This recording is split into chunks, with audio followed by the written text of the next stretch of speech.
됐나요? 해도 될까요?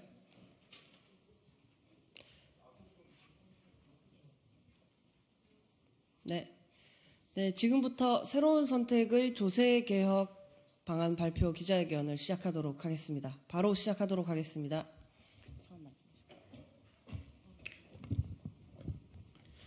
네, 새로운 선택 공동대표 조성주입니다.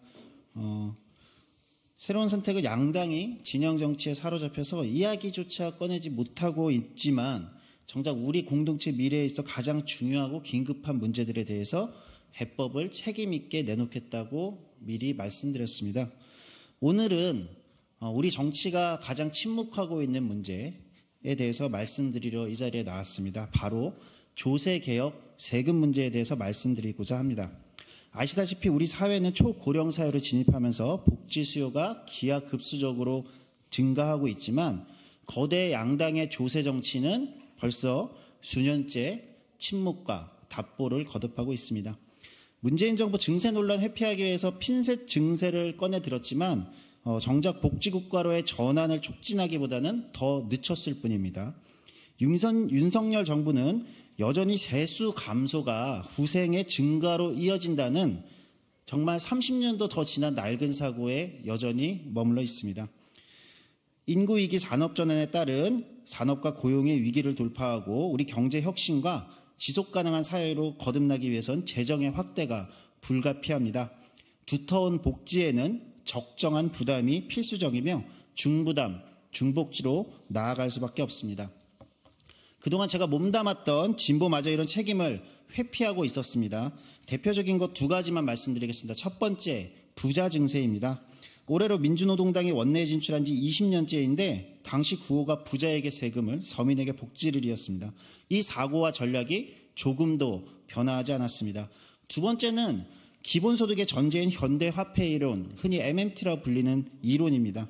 일단 정부가 돈을 찍어내기만 하면 복지재정은 걱정 안 해도 된다는 환상에 집착하고 있습니다. 그러나 어떤 사례를 보아도 부자만의 증세나 정부의 무제한적인 재정 확대로 복지국가로 나아갈 수 없습니다. 재정의 확대를 위해서 연대의 원리에 기초한 부담 확대가 필수적이고 노동자들 또한 소득 수준에 따라 기여하는 것이 맞습니다. 이미 민주노총이나 한국노총 주요 사업장 조합원들의 소득상이 10% 안에 들어가 있습니다. 이들부터 세금을 더 내는 결단을 해야 합니다. 누진적 조세 체계가 설득력 있게 마련될 수 있기 위해서입니다. 진보 정당들 역시 금기시하고 있는데요. 초고소득층이나 자산가에 대한 부자 증세만을 주장하고 있는 것입니다. 오늘 대담한 제안을 그래서 드리려고 합니다. 다소 논쟁적일 수 있지만 더 논쟁적인 토론을 해보고 싶습니다. 재분배 효과는 적고 상징적인 성격만 강한 상속세와 증여세는 대폭 현실화하자. 그리고 소득세는 공제제도를 대폭 축소하는 등 정비해서 소비세 역시 OECD 평균 수준으로 중장기적으로 높여가자는 제안입니다. 그래야 지속가능한 복지재정을 확보할 수 있습니다.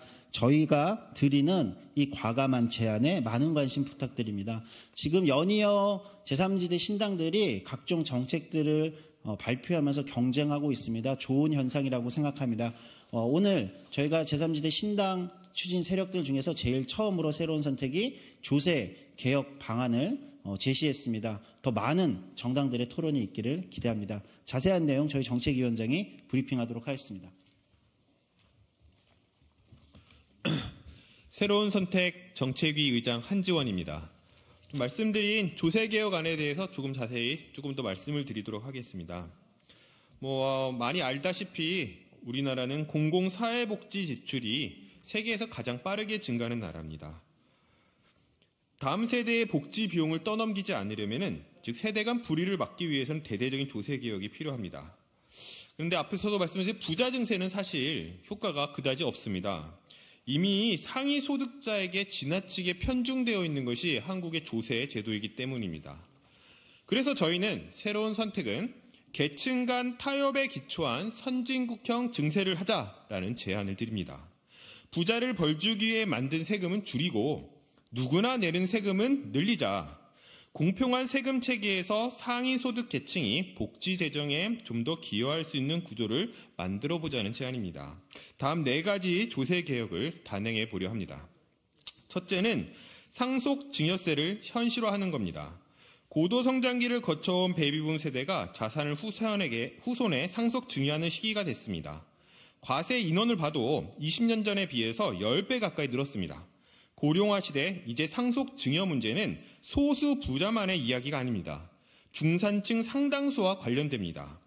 특히 주택이 문제인데요. 최근 대도시 아파트 가격이 폭등하면서 서울 아파트의 경우 평균 가격이 13억 원이 넘어섰습니다. 과세 표준 구간으로 보면 세율이 40%죠. 50% 되는 아파트도 부지기수입니다. 새로운 선택은 서울 아파트 가격 이하의 재산에 대해서는 상속 증여세를 면제하자라는 제안을 드립니다. 집 한 채 물려주는 건 평범한 중산층에 과하지 않은 바람입니다. 사회적 상식으로 보아도 수억 원의 세금을 물린 일은 아니라고 생각합니다. 기업 지분 상속 증여에 대해서도 최고 세율을 50%에서 25%로 낮추겠습니다. 소액 주주의 권리 확대와 기업 지배 구조를 더 투명하게 만드는 계획을 전제로 한다면 기업 지분 상속 증여의 각종 꼼수와 편법을 오히려 해결할 수 있을 것으로 봅니다. 둘째, 소득세를 대대적으로 개혁하겠습니다. 우리나라가 다른 선진국에 비해 조세 부담률이 낮은 핵심 원인은 소득세가 작기 때문입니다. 명목 세율이 낮아서는 아닙니다. 최고 세율을 높이자는 주장에는 별로 근거가 없는데요. OECD 최상위권에 속합니다. 문제는 각종 공제를 제외하고 실제로 내는 세금, 즉 실효세율이 낮다는 겁니다. 납세 대상자 50% 가까이가 소득세 실효세율이 사실상 제로입니다. 90%로 범위를 넓혀도 실효세율이 2%에 불과합니다. 이렇게 바닥이 낮다 보니 사실 상위 계층도 세율이 낮을 수밖에 없는데요. 따라서 OECD 평균에 근접하는 건 공제 범위가 상대적으로 적은 상위 0.1% 초고소득자 정도만 실제로 OECD와 비슷한 수준의 세금을 내고 있을 정도입니다. 새로운 선택은 각종 공제 제도를 대대적으로 정비하고 축소하겠습니다. 명목세율과 실효세율 사이 간극을 좁혀서 GDP 대비 소득세 비중을 OECD 평균인 8%, 현재는 6%인데요. 정도로 높이겠습니다. 2022년 기준으로 보면 약 40조 원을 소득세에서 더 확보하는 것입니다. 소득세가 공평해지면 세원은 넓어지고 실효세율도 자연스럽게 올라갑니다. 누진과세의 특성상 하위 계층의 세금이 늘면 상위 계층의 세금도 증가합니다. 액수는 상위 구간이 더 크게 늘어납니다. 세 번째로 마이너스 소득세를 도입하겠습니다. 마이너스 소득세는 기준소득 이하의 납세자에게 마이너스로 소득세, 즉 현금을 지원하는 제도입니다. 우리나라에서는 현재 근로장려세제란 이름으로 마이너스 소득세가 일부 구현되어 있는데요. 2022년 현재 근로장려세제를 받는 가구는 420만 가구, 액수로는 약 4조 7천억 원에 이릅니다. 현재는 임금 노동자만이 아니라 자영업자까지 포괄하고 있습니다. 하지만 평균 지급액은 1년에 110만 원 정도로 상당히 작은 편입니다. 마이너스 소득세는 특히 고령층 가구와 청년층 가구에 도움이 됩니다. 실제 봐도 근로소득세제 수령자를 보면 60세 이상 가구가 130만 가구에 이릅니다. 수령자가 30세 미만인 가구도 120만 가구에 달하는데요. 새로운 선택은 근로장려세제의 대상자를 넓히고 마이너스 세율과 상한액을 대폭 높이겠습니다. 1인당 평균 소득인 3천만 원 이하의 소득을 버는 모든 가구를 대상으로 상한액을 현 300만 원에서 1인 가구 평균 소득의 50%, 즉 1,500만 원으로 올리겠습니다. 근로소득 장려세제를 제대로 된 마이너스 소득세로 업그레이드 해보겠습니다. 소득세 정비로 확보되는 세입의 절반, 아까 40조 원 말씀드렸는데, 그의 절반을 마이너스 소득세로 저소득층에 환급하는 시스템을 만들 것입니다. 어떻게 보면 소득세를 대대적으로 정비해 나감으로 인해서 부의 재분배 효과도 높일 수 있다고 봅니다. 마지막으로 소비세를 점진적으로 인상하겠습니다. 한국의 소비세는 세계적으로 봐도 OECD에서 최하위권에 속할 정도로 낮습니다.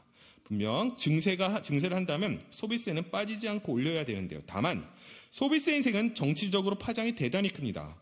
한 세력이 독단적으로 추진할 수가 없습니다. 초당파적으로 결정하고 소비세 선진화를 위해서 특별법도 만들어야 합니다. 어떤 당이 집권하든 대통령 임기인 5년마다 세율을 1%포인트씩 자동으로 인상하도록 소득세 선진화법을 22대 국회에서 새로운 선택이 만들고자 합니다. 새로운 선택은 고령화 시대의 복지를 위해 지금 당장 조세 개혁에 나설 것입니다. 실증적으로 이미 오류로 검증된 부자 증세든 부자 감세든 진영 정치의 폐해 중 하나라고 생각합니다. 이미 실증적으로 효과적이지 않다는 것이 검증됐기 때문입니다. 양당의 진영 정치 타파를 내건 새로운 선택이 실제로 필요한 조세 개혁을 하도록 하겠습니다. 감사합니다.